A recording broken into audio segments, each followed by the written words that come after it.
really this is just one small piece, but the wider perspective on this is healthy buildings or healthy real estate.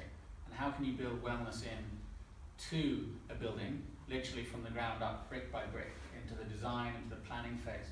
So Despina Katsikakis on my right is really an expert on workplace wellness, but I think essentially healthy buildings as a whole. And this is perhaps the perspective of beyond just a gym and more, well, how can health and well-being percolate through into our daily environments, whether that's residential, and we're seeing apartments now as well with a health angle, or office. So I'm going to pass over to you, Despina. Thank you, Matt. So I've been working in workplace transformation for over 30 years.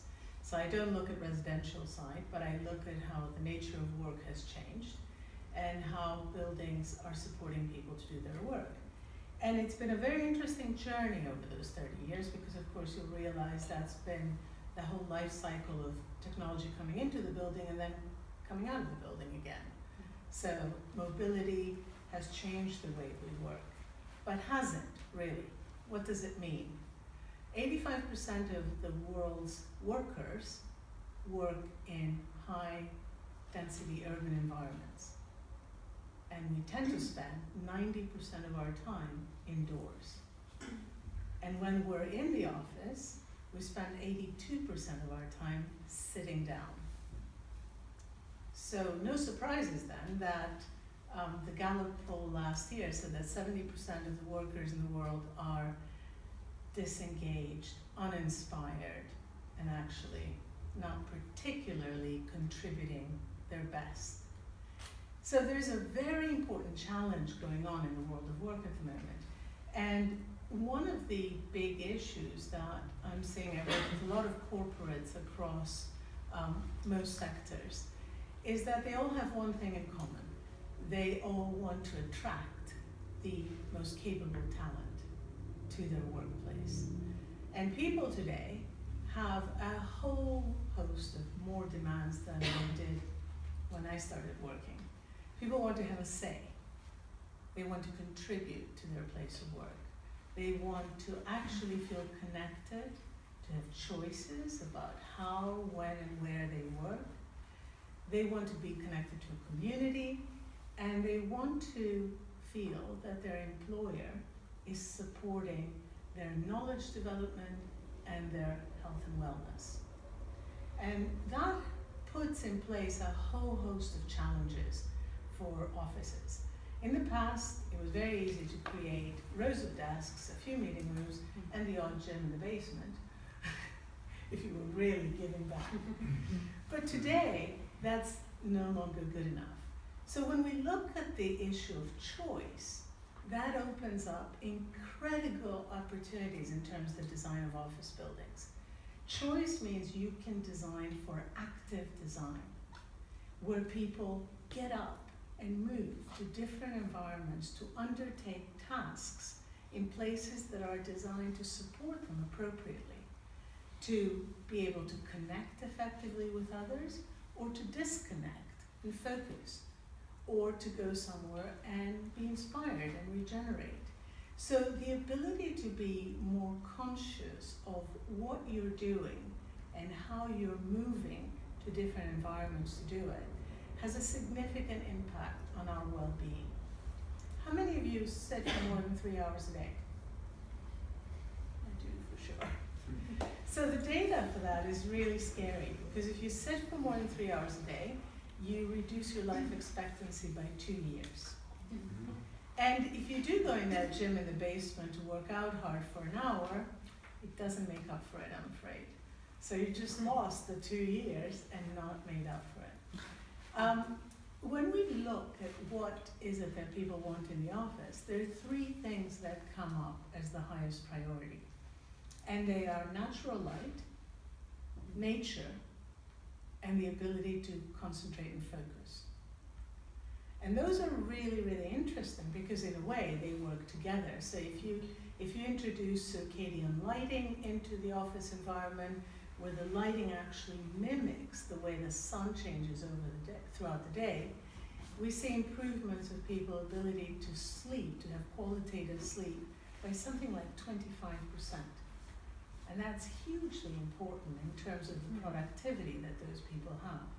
When we introduce plants into the office, we see that people in environments with nature integrated, first of all, feel that they are, but usually by 30% feel better. Whether they do or not, it doesn't matter. They think they feel better. They have more clarity and their productivity goes up by typically 6 to 8%, and they actually feel much more relaxed. And guess what? 40% of offices don't have natural light, and about 60% have no greenery. So the future of work is really dependent on us changing our idea about how work happens and bringing authentic experiences and humanity back into the workplace so that people can connect meaningfully and be more aware and mindful of what they're doing, how they're doing it, and how they can do it in the best possible ways. So from a real estate point of view, your background, it means a whole new set of challenges. It means a real focus on well thought through and activated amenities. Something like this, which actually has a purpose. It's not just the leftover space in the basement that has a couple of treadmills, but actually something that brings inspiration, delight, respite, and helps people do their best work and also improve their life at work, which increasingly we're blurring. So the cost thing is the piece that usually gets in the way. How are we going to maintain the plans? What are we going to do with all these new things that are being demanded? And I think it's important when you look at the cost to understand how business operating expenditure works. 90% of the cost of any business is people. 10% is real estate, tech, all this other stuff. And the organizations typically are trying to squeeze out money out of the 10% and don't care that the 90% is heavily impacted. In the UK, it costs 16 billion per annum on absenteeism, and 9.8 or 9.9% of that is stress-related illness out of working in horrible work environments. So the cost of doing things differently and reconnecting us with nature, reconnecting us with one another, and creating work environments that inspire us is negligent against the benefits that it can do both for the organization, for ourselves, and for the economy. Fascinating. Thank you very much. So that concludes our discussion, so to say, and it's been sort of this way, and we're going to open it up now because I've seen furious note-taking or recording. So were there any questions that cropped up, anything you wanted to ask any of the panelists? Yeah. More of a comment. We've been working for almost 20 years in the whole thing of well-being through design, mainly in hospitality, spa, and wellness sectors. And what's interesting is that what we're talking about today is a sign of how much it's gone into the mainstream. When I began doing it 20 years ago, whether it be eco-psychology or therapy through nature, or it was just a small niche.